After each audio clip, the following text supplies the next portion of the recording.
पिछले 3 दिन से ये वीडियो सोशल मीडिया पे सर्कुलेट हो रहा है और आपने भी ज़रूर देखा होगा।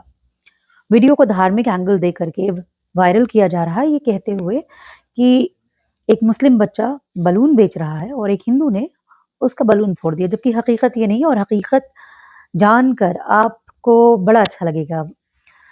ये वीडियो बांग्लादेश का है और ये व्यक्ति बलून खरीदने जाता है और उस लड़के से सारे बलून खरीद लेता है और उससे कहता है कि तुम स्कूल जाओ।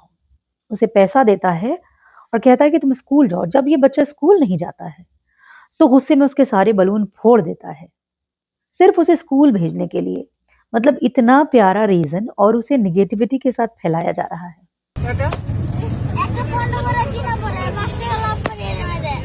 কিনা 20 টাকা বিক্রি। এখানে কয়টা বেলুন ছিল তোর আজকে?